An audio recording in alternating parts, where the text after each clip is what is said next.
Welcome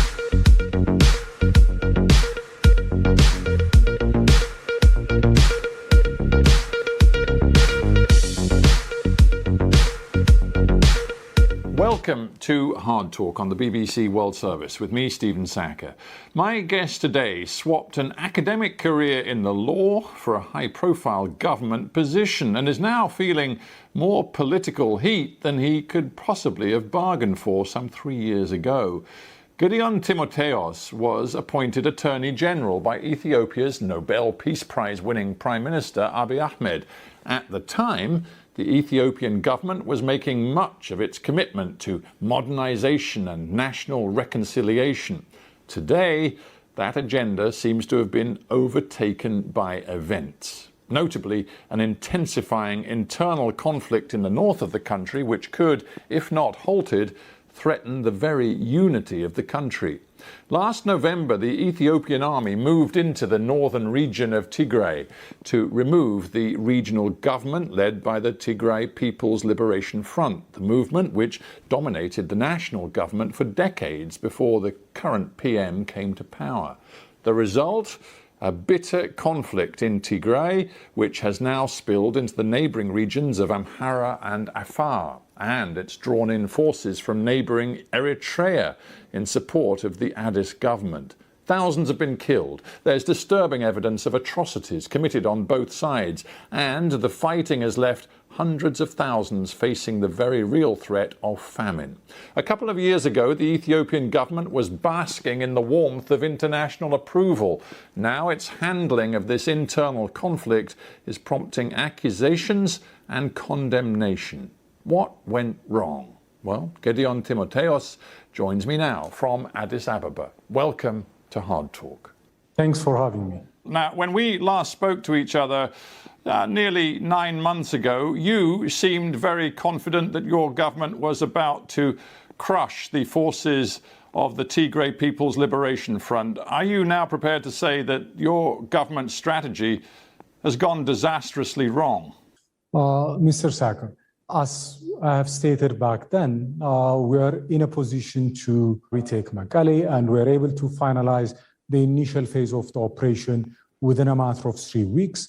We took over Mekelle, we established an interim administration, we invested on rehabilitating Tigray. And remember, it was a conflict that was forced upon us. It was not a conflict that we got into by our own volition and willingness. So that's how we see the situation. Well, you haven't answered my question, because since then, and of course your forces did take Mekelle, since then things have gone very wrong. Your forces left Mekelle in June, and since then the TPLF, the Tigrayan rebel forces, have retaken much of Tigray from your national army, but they've also moved into the neighbouring regions of Amhara and Afar. They hold much more territory now. So what's gone wrong? When we are holding Mekelle and when our forces were in Tigray, there were constant issues that were being raised about humanitarian access, the humanitarian situation. We wanted to improve the humanitarian situation. And we're also concerned by the fact that the TPLF was sending wave after wave of civilians against our troops. There was an extensive use of child soldiers by the TPLF.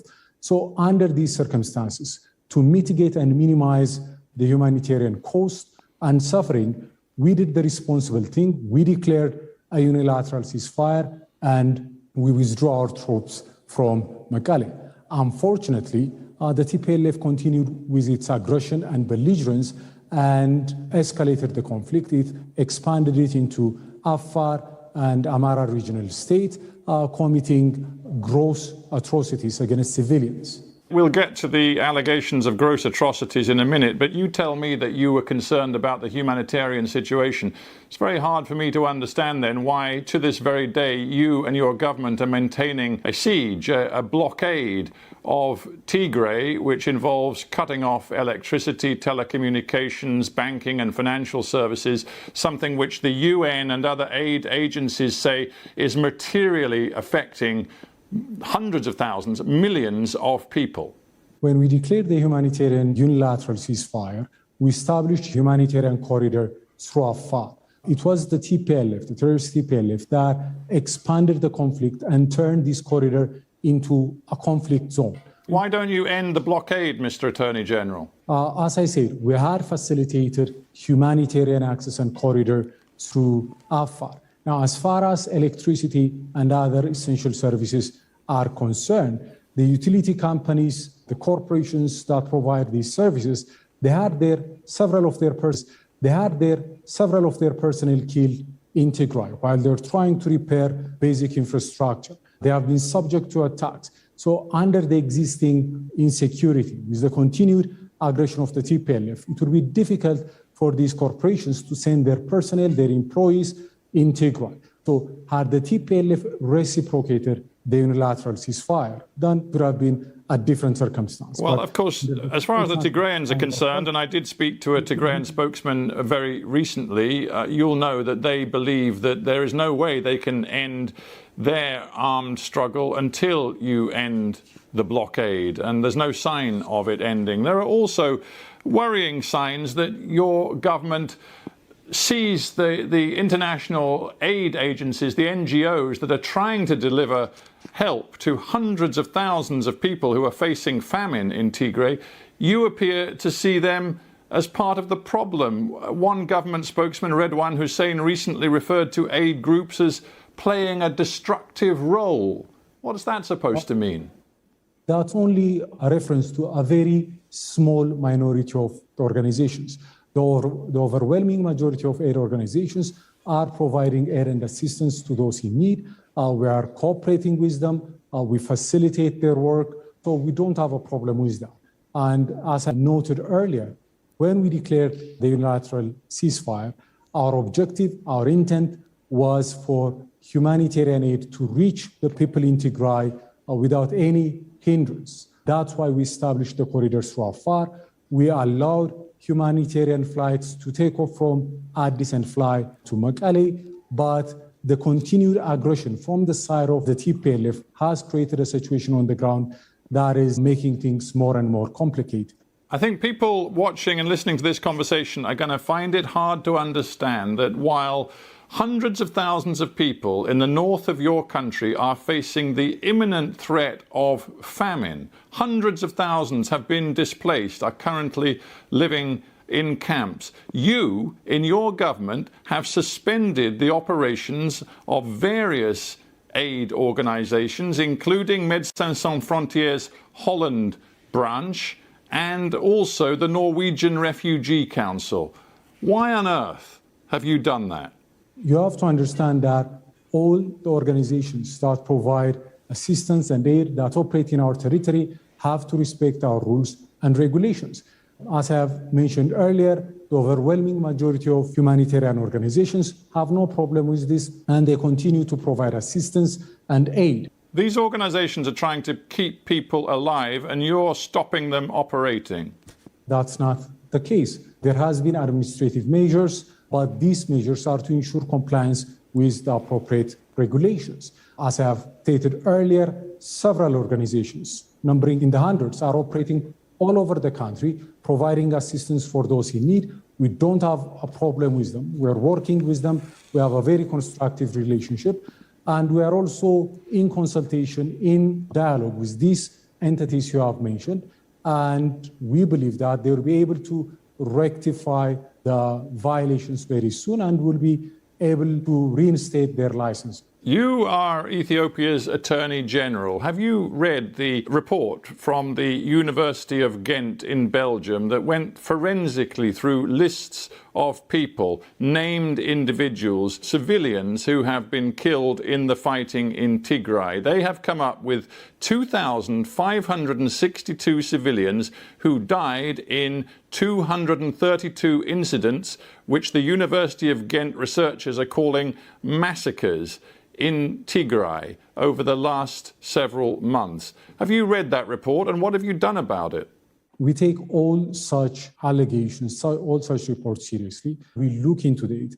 We conduct investigations. We are committed to ensuring accountability. The government of Ethiopia does not condone any such violations. And as we have tried to communicate to the public at large previously, we have conducted several investigations. There are additional investigations that are underway, both through the civilian and military tracks. And whenever we identify perpetrators, to the extent we find these kind of reports credible, we take measures to ensure accountability. Amnesty International have released a report this month, again, using more than 60 testimonies from eyewitnesses, which they say provides overwhelming evidence of systematic sexual abuse, rape, and other terrible forms of sexual abuse carried out by Ethiopian army forces in Tigray since the beginning of this conflict. When you talk about justice and accountability, what have you done about that? We are conducting and we have conducted investigations. We have several of our own soldiers responsible. Many have been court-martialed.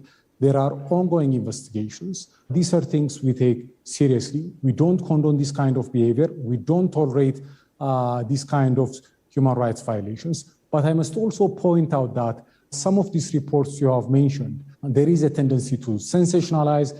There is a tendency to draw very sweeping conclusions that are not supported by the extent and scope of the investigation. Some of them have also adapted methodologies that we think are rather flawed. Be that as it may, as I have said earlier, both through a civilian track and a military track, we have conducted investigations. I find it hard to believe your government is taking these allegations seriously when one of your own spokespeople described the Amnesty International report as nothing more than sensationalized attacks and smears. If you were serious about these terrible allegations, which involve accusations of victims being held in captivity for days and being systematically raped, some being handed over for sexual slavery, some being raped in front of their children, if you took these accusations seriously, you would have dozens and dozens of members of your armed forces behind bars right now. As I've said, these kind of matters are matters we take seriously. Yes, there could be sensationalized reports, and there are sensationalized reports drawing very exaggerated and unsubstantiated conclusions, but we take the victims seriously. We have conducted investigations, and more than dozens of our own soldiers have been sentenced to serious penalties, some including to life in prison. How many? More than 30. So our action speaks for itself. And in addition to this, I want to point out that the Ethiopian Armed Forces, the Ethiopian National Defense Force, is a disciplined fighting force. It is a force that has a long track record of serving within the UN framework, going back as far as the Korean War and in several parts of the continent. Its reputation for discipline, for integrity, is there for all to see. I'm sorry, Mr. Attorney General, but if you're telling me more than 30 soldiers have been convicted of the most serious sexual crimes in the course of this conflict over the last few months, there is clearly something much deeper going on. How many senior commanders of the Ethiopian military have been fired and held to account for what their men are doing? Because this isn't just a one-off, this is systematic. If you read the Amnesty International report, that is quite plain. We don't agree with their conclusion that this was systematic. They have conducted their report, their investigation remotely. They have relied on what they call community workers. We are very skeptical of who those community workers might be. We conduct our investigations on the ground. And as far as accountability is concerned, our commitment, our seriousness has also been demonstrated by the fact that we have allowed the UN High Commission for Human Rights to conduct a joint investigation with the Ethiopian Human Rights Commission. Only a government that is transparent, that is committed to the highest standards and values would permit this kind of scrutiny. Attorney General, you're right to point to this joint investigation, and the UN Human Rights Commissioner is involved. She says she takes the Amnesty International report very seriously, but there's another very profound problem here. You're the Attorney General of Ethiopia. Some of these allegations of the most extreme sexual violence come as allegations directed to Eritrean troops operating at the invitation of your government on your territory. You have no ability to deliver justice and accountability for the crimes committed by Eritrean troops, do you? Regardless of who the perpetrators might be, our responsibility and our position is that we conduct investigations, we establish the facts. If there are individuals who are beyond our jurisdiction, there are established protocols and procedures to seek international legal cooperation, to work in collaboration with the authorities that have jurisdiction in neighboring countries. So this is a process that is underway. We work with neighboring countries on these kind of issues. So I think it's too early to jump to conclusions. And I would say that based on our actions and our conduct so far, our commitment to accountability is very clear. I must also point out that we are rather disappointed and a bit dismayed by the fact that several atrocities that are being committed by the terrorist TPLF against civilians, including children, is not being denounced, it's not being looked into by international human rights organizations. If you had watched my interview with the spokesman for the TPLF, you will know that I went into great detail. I do. I would like to acknowledge that, and I do recognize that. Thank you. It's important that we challenge both sides in this conflict.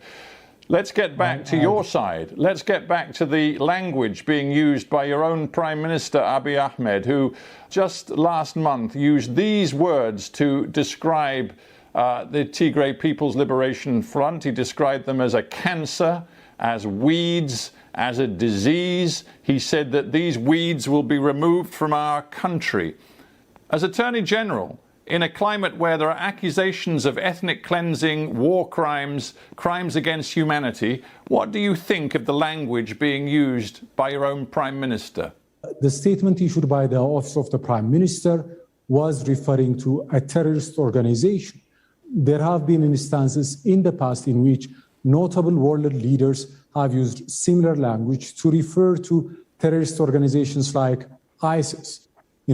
Given the pain and agony that the TPLF is causing to the people of Ethiopia, not just the recent massacres and atrocities it has committed, but what has transpired over the past 3 decades, that is a sentiment that most Ethiopians share. The problem is that what we see happening in the country is that, for example, in Addis Ababa, it's quite plain over the last couple of months, hundreds of ethnic Tigrayan people have been rounded up and detained by your security forces. We see, in reaction, the American USAID chief, Samantha Power, saying dehumanizing rhetoric hardens tensions and can historically accompany ethnically motivated atrocities. Do you understand why the international community is increasingly concerned by what they see and hear coming from your government? The TPLF has legitimately been designated as a terrorist organization by our parliament. Anyone who supports, provide material assistance, or sponsors this kind of organization would have to be held accountable. The TPLF happens to be an organization organized along ethnic lines, so most of its supporters, most of its operatives or financiers happen to be, not all of them, but most of them happen to be from one ethnic group. So sometimes some outsiders might not understand this context, this situation, and the challenge we face. So I understand where they are coming from, but they also have to understand the environment within which we are operating. What do you think are the prospects for the continued unity of your country? The leader of the TPLF said not long ago, Mr. Ghebreyesus, he said, trust has broken completely. And if they don't want us, referring to you in the Addis government, if they don't want us, why should we stay? There is a real risk of your country falling apart, isn't there? It's not falling apart. You have to remember, this is a very ancient and very resilient nation. We have overcome all sorts of challenge in our long history when we come united, when we are determined. And I believe there is a determination and resolve to neutralize the threat we face from the TPLF, we can't overcome this challenge. The TPLF seems to be intent on either destroying Ethiopia. It doesn't seem to be willing to tolerate an Ethiopia that it can't dominate, that it can't rule. And its objective of either reasserting hegemony or dismembering Ethiopia, these are not objectives acceptable to the people of Ethiopia. There really doesn't seem to be a unified position now amongst all of the people of all of Ethiopia. I'm just very mindful of what Abiy Ahmed said when he won that Nobel Peace Prize back in December 2019. He said, before we can harvest peace dividends, we must plant seeds of love, forgiveness and reconciliation in the hearts and minds of our citizens. Very far from love, forgiveness and reconciliation, your government right now seems intent on crushing the Tigrayan rebels, eliminating the so-called cancer, and that doesn't sound like love, reconciliation and forgiveness. We have practiced forgiveness, we have practiced reconciliation. I mean, when the new administration came to power, the sins and transgressions of the TPLF were forgiven. The TPLF was given an opportunity to be part of the body politic of the Ethiopian state, despite the gross and systematic human rights violations and misrule. There were repeated efforts on the part of this government to find amicable solutions for the differences we had with the TPLF. It is the TPLF that triggered the conflict. It is the TPLF that dragged us into this conflict. You have to remember that this is not a conflict that we chose. It is a conflict that has been imposed upon us when the TPLF attacked the Northern Command. But there is no military solution, is there, Mr. Attorney General? In the end, this will have to be resolved through dialogue and compromise. And right now, your government isn't talking the language of dialogue and compromise. When we declared a unilateral ceasefire, we're giving peace a chance. I'm sorry, your Prime Minister just told the nation that all able-bodied civilians should join the fight to crush the Tigrayan rebels. That's not a ceasefire. When we declared the unilateral ceasefire, the TPLF, instead of reciprocating that unilateral ceasefire, expanded the conflict. It went on the offensive into Afar, into the Amara regional state. It displaced hundreds of thousands. It killed hundreds of civilians. Under these circumstances, what are we expected to do? The TPLF, as a terrorist organization, with its continued belligerence and aggression, made the ceasefire untenable. Under these circumstances, we have a right and responsibility to defend our population, and that's what we're doing. ጌድዮን ጢሞቴዎስ, we have to end there, but I thank you very much indeed for joining me from Addis Ababa.